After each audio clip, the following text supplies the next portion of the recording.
Hello students, how are you all? So let's start our third chapter. Chapter number 3, atoms and molecules. In our last video we had studied about law of chemical combination, law of conservation of mass. Today we will discuss about law of constant proportion, which is on page number 32. Let's start now.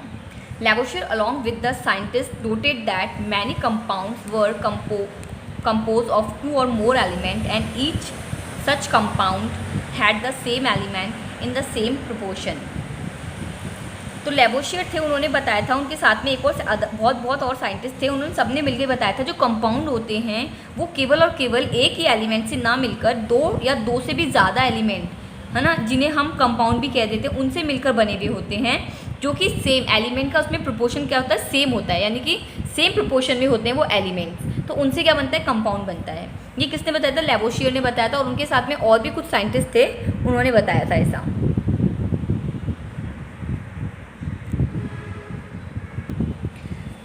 Irrespective of where the compound came from and who prepared it। अब इसके साथ में ये नहीं है कि हाँ भाई ये कंपाउंड कहाँ से आया था, किसने से बनाया था, इसमें सिर्फ और सिर्फ ये होता है कि जो एलिमेंट्स हैं उनका प्रोपोर्शन सेम है, मतलब कि एक सेम प्रोपोर्शन के अंदर ही एलिमेंट होता है। अब हम देखते हैं वाटर को लेते हैं। वाटर हमने हमेशा सुना है, वाटर का फॉर्मूला H2O। तो इसके अंदर हाइड्रोजन के दो मॉलिक्यूल्स हैं, यानी कि सेम प्रोपोर्शन में, और एक ऑक्सीजन का है। बट इसका हाइड्रोजन क्या होता है, इसका अमाउंट A होता है, और इसके कितने मॉलिक्यूल, मतलब सॉरी इसका मास कितना होता है, 8 होता है। तो ये हमेशा एक ही प्रोपोर्शन में, हमेशा ये 1:8 के अंदर, इसी रेशियो में हमेशा हमको ये मिलता है। वाटर का मॉलिक्यूल होता है वो इसी रेशियो में मिलता है। तो जो भी एलिमेंट्स या कंपाउंड होते हैं उनमें जो एलिमेंट्स होते हैं वो एक सेम प्रोपोर्शन में रहते हैं, कोई चेंजेस नहीं आता है। In a compound such as water the ratio of mass of hydrogen, यानी कि हाइड्रोजन का मास 1 और ऑक्सीजन का मास कितना होगा, 8 होगा। तो ये मास कभी चेंज नहीं होगा, इनका रेशियो सेम रहेगा। Hydrogen of the mass of oxygen is always 1:8 what ever the source of water. जहाँ से भी कोई सोर्स ऑफ वाटर का कोई सा भी सोर्स हो, बट इनका रेशियो हमेशा यही रहेगा, इनका प्रोपोर्शन हमेशा इन एलिमेंट्स का यही रहेगा। Thus 9 gram, if 9 gram of water decompose 1 gram of hydrogen and 8 gram of oxygen are always obtain. अगर हम 9 ग्राम वाटर का डिकम्पोज करते हैं तो हमेशा हमको 1 ग्राम हाइड्रोजन मिलेगा, और 8 ग्राम हमको क्या मिलेगा, 8 ग्राम क्या मिलेगा, ऑक्सीजन हमेशा हमको मिलेगा। इसी तरह हम अमोनिया में देखते हैं। अमोनिया में नाइट्रोजन और हाइड्रोजन का हमेशा रेशियो रहता है 14:3, यानी कि जो नाइट्रोजन है उसका मास होगा 14 और हाइड्रोजन का 3। तो ये क्या है, ये बिल्कुल कोई सा भी सोर्स हो, कहाँ से भी कोई सा मैथड हो इनको गेन करने का, इनको कहीं से भी हमने लिया हो, बट इनका जो प्रोपोर्शन है वो सेम रहता है, बिल्कुल भी चेंज नहीं होता है।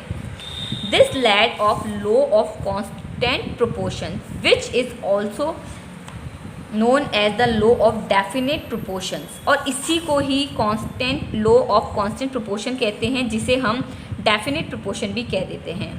This law was stated by Post as in a chemical substance the elements are always present in definite proportions by mass।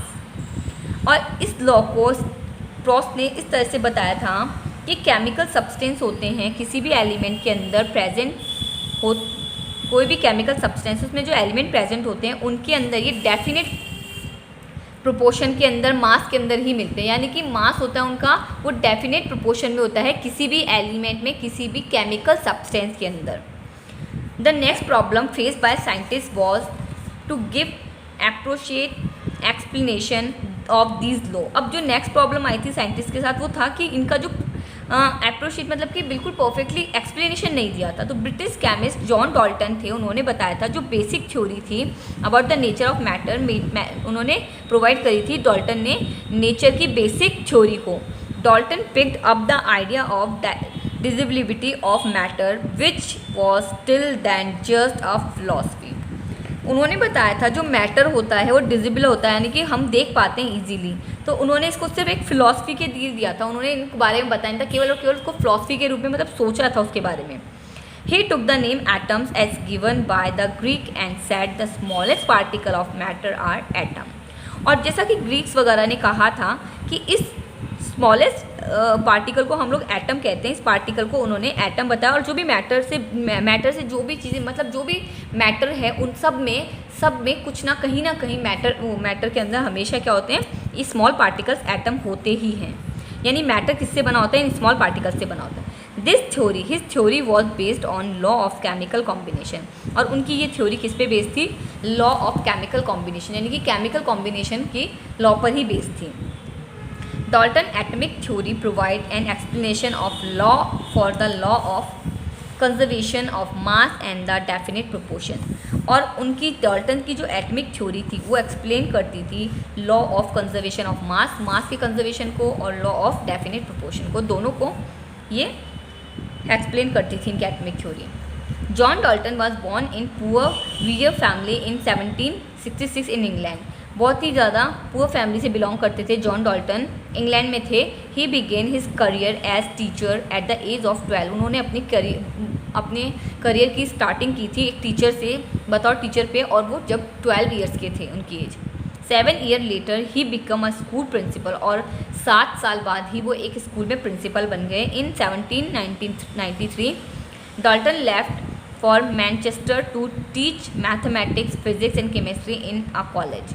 और उन्होंने मैनचेस्टर को छोड़कर उन्होंने फिजिक्स, केमिस्ट्री और फिजिक्स और मैथमेटिक्स को कॉलेज में पढ़ाना शुरू किया। He spend most of his life teaching and researching. और उन्होंने अपनी लाइफ का बहुत ज़्यादा टाइम एक्सपेंड किया था टीचिंग में और रिसर्च में। इन 1808 he presented his atomic theory which was turning point the study of matter। और उन्होंने 1808 में अपनी जो एटमिक थ्योरी थी उसको प्रेजेंट किया था, और वो इनकी स्टडी के अंदर, मैटर की स्टडी के अंदर एक टर्निंग पॉइंट साबित हो गया था। According to the Dalton's matter theory, all matter were whether an element, a compound or a mixture is composed of small particle called atom। उन्होंने बताया अपनी एटमिक थ्योरी में कि कोई भी हो, चाहे वो एलिमेंट हो, कोई कंपाउंड हो या मिक्सचर हो, वो कंपोज होते हैं स्मॉलेस्ट पार्टिकल से ही कंपोज होते हैं, जिसे कि उन्होंने एटम कहा था। केवल और केवल, चाहे वो एलिमेंट हो, चाहे वो कंपाउंड हो, चाहे कोई भी मिक्सचर हो, उसमें एटम्स ही होते हैं। He postulate his theory may be state as follow. और उन्होंने कुछ बताया था अपनी थ्योरी के लिए, पॉस्टुलेट किया था। फर्स्ट है जिसमें बहुत इंपॉर्टेंट है, प्लीज़ इनको आप लर्न करना और अंडरलाइन भी करना, बहुत ज़्यादा इंपॉर्टेंट है चैप्टर में। All matter is made of very tiny particles called atom which participate in chemical reaction. जितने भी मैटर्स हमें जो भी दिखाई दे रहे हैं, वो सब के सब एक टाइनी पार्टिकल्स होते हैं, एटम्स, उनसे बने हुए होते हैं, जो कि केमिकल रिएक्शन में पार्टिसिपेट करते हैं। Atoms are indivisible particle while can not be create और destroy in chemical reaction. Atoms होते हैं वो इनडिविजुअल होते हैं, यानी कि उन्हें आगे डिवाइड हम फर्दर नहीं कर सकते हैं, और ना हम इन्हें क्रिएट कर सकते हैं, ना ही इन्हें डिस्ट्रॉय कर सकते हैं किसी भी केमिकल रिएक्शंस में। Atom of a given element are identical in mass and chemical properties. अब हम देखते हैं कि जो एटम्स होते हैं, कोई भी एक एलिमेंट है, सो हमने नाइट्रोजन ले लिया, N2 ले लिया, H2 ले लिया, तो उसके अंदर जो एलिमेंट के अंदर जितने भी एटम्स है वो अपने मास होता है उनका आइडेंटिकल होता है, मतलब मास चेंज नहीं होगा। और उनका जो प्रोपोर्शन प्रॉपर्टीज़ है, मीन्स हाइड्रोजन है तो हाइड्रोजन की प्रॉपर्टी है, वो हाइड्रोजन की प्रॉपर्टी है कि उनकी प्रॉपर्टीज़ में कोई चेंजेस नहीं आता है, यानी कि उनका मास भी सेम रहता है, उनकी केमिकल प्रॉपर्टीज़ भी सेम रहती है। Atoms of different element have different mass and different chemical properties. और एक ही एटम में अगर डिफरेंट टाइप के एलिमेंट्स हैं, तो उनकी क्या होगा, डिफरेंट मास होगा उन एलिमेंट का, और डिफरेंट ही उनकी प्रॉपर्टीज़ होगी। अगर एक ही टाइप के element like H2, H3, H4, मतलब हम लोग हाइड्रोजन के बहुत सारे मॉलिक्यूल्स ले रहे हैं, तो उनकी क्या होगी, उनकी जो केमिकल प्रॉपर्टीज़ होगी वो भी सेम होगा, उनका मास होगा वो भी सेम होगा। और अगर हम डिफरेंट एलिमेंट ले रहे हैं लाइक NH3 अमोनिया ले लिया हमने ना, तो उसके अंदर क्या होगा, दो अलग अलग तरह के, तो उन दोनों के क्या होंगे, मास भी चेंज होंगे और उन दोनों की केमिकल प्रॉपर्टीज़ भी चेंज होगी। Atom combine in the ratio of small whole number to form compounds. अब जो एटम्स होते हैं वो क्या होते हैं, होल नंबर्स में, जैसे कि हमने पढ़ा था H2O, तो H2 में H1 रेशियो में और 8 में, तो ये क्या होते हैं, होल नंबर्स में आते हैं सारे जो ये कंपाउंड होते हैं किस में बनते हैं, होल नंबर में। इनकी रेशियो होता है ये होल नंबर में होता है। The relative number and kind of atom are constant in a given compound. और जो रिलेटिव जो नंबर होता है और इनके जो एटम्स होते हैं कांस्टेंट होते हैं किसी भी कंपाउंड में, यानी कि इस कंपाउंड में अगर ये इतना है 1 है तो 1 ही रहेगा, अगर 8 है तो 8 ही रहेगा, तो ये कांस्टेंट रहते हैं कंपाउंड के अंदर, ठीक है। तो इस तरह से डॉल्टन थे, उनकी एटॉमिक थ्योरी थी और उन्होंने बताया था कि किस तरह से जो एटम है उनसे मैटर बनता है और जो भी हमें दिखाई देता है वो सब मैटर है, और एटम क्या है, बहुत ही स्मॉल से स्मॉलेस्ट पार्टिकल को हमने एटम बताया था उन्होंने। अब हम पढ़ते हैं एटम के बारे में, उससे पहले हम देखते हैं क्वेश्चन। ये क्वेश्चन है 1st से लेकर 4th तक, तो आप अपनी कॉपी के अंदर ये नोट्स बनाएंगे और ये इंटेक्स वाले क्वेश्चन ये सारे के सारे करेंगे, okay. Now we will come on what is an atom. Atom क्या है, जैसा कि अभी हमने पढ़ा था कि अनडिविजिबल यानी कि अनडिवाइडेबल, जिसे हम डिवाइड नहीं कर सकते, स्मॉलेस्ट से स्मॉलेस्ट पार्टिकल को हमने क्या कहा था, एटम कहा था। तो कभी हम देखते हैं कि जैसे हमने देखा होगा काफ़ी बार कि बिल्डिंग्स बनी होती हैं, रूम्स होते हैं, तो हम देखते हैं वो बिल्डिंग होती है, उस बिल्डिंग की बेसिक यूनिट क्या होती है, तो हम देखते हैं बिल्डिंग्स होती है, बिल्डिंग के अंदर वॉल्स होती हैं, रूम्स होते हैं, उन रूम्स बहुत सारे रूम्स मिलकर एक बिल्डिंग बनाती हैं, बहुत सारी वॉल्स मिलकर रूम बनाती हैं, फिर वो सारे रूम मिलकर बिल्डिंग बनाते हैं, तो यानी कि और वो बहुत बड़ी बिल्डिंग बन जाती है उनके कलेक्शन से ही। तो इन बिल्डिंग्स के अंदर क्या होता है, बहुत मतलब एक अपन हम देखें तो उनकी स्मॉलेस्ट यूनिट देखते हैं तो वो क्या होती है, ब्रिक होती है, एक ब्रिक से क्या होता है, वॉल बनती है, उन वॉल से रूम बनते हैं, रूम से बिल्डिंग बनती है, तो स्मॉलेस्ट यूनिट क्या हो गई, ब्रिक हो गई ना। उसी तरह से किसी भी मैटर के अंदर, किसी भी मैटर की जो स्मॉलेस्ट यूनिट है वो क्या है, एटम है। अगर हम देखते हैं किसी भी एंट हिल को देखते हैं किसी बिल्डिंग ब्लॉक के अंदर, तो हम देखते हैं उसका जो स्मॉलेस्ट ग्रेन होता है सैंड का जो ग्रेन होता है वो उसका स्मॉल पार्टिकल होता है, और वो उसकी क्या होती है, बेसिक यूनिट होती है। सिमिलरली जिस तरह से हमने जो ब्लॉक देखे हैं बिल्डिंग के, उसी तरह एटम्स होते हैं, वो मैटर होते हैं, सारे के सारे मैटर्स किससे बने, एटम से बने होते हैं। How big atoms are atoms. अब हम देखते हैं कि एटम्स कितने बड़े होते हैं। Atom are very small, they are smaller than anything that we can imagine और कंपेयर विथ। अब हम देखते हैं कि सबसे स्मॉल से स्मॉलेस्ट चीज़ कोई भी देख ले, हम उससे कंपेयर नहीं कर सकते, इतनी छोटे होते हैं एटम्स कि हम इमेजिन भी नहीं कर सकते हैं कि उससे छोटा कुछ हो सकता है। इतना छोटा क्या होता है, एटम होता है। More than millions of atom when stuck would make a layer of barely as thick as this sheet of paper. हम लोग मिलियन होता है, मिलियन मतलब कि लाखों करोड़ों, बहुत सारे एक साथ इतने सारे एटम्स को मिला के एक साथ मिला देते हैं, तो हमारी एक पतली पेपर की शीट होती है, उतना सा क्या बनता है, एक टुकड़ा बनता है पेपर का। तो इतने ज़्यादा मतलब इतना स्मॉल, अब हम इस बात से पता लगा सकते हैं कितना छोटा पार्टिकल होता है atom. Atomic radius is measured in nanometer. Atom की रेडियस होती है नैनोमीटर में मेज़र की जाती है। 1/10⁹ मीटर बराबर 1 नैनोमीटर, और 1 मीटर इक्वल्स टू 10⁹ नैनोमीटर। तो कितना होता है उसका रेडियस, 1 नैनोमीटर होता है, 1 नैनोमीटर होता है, ओके।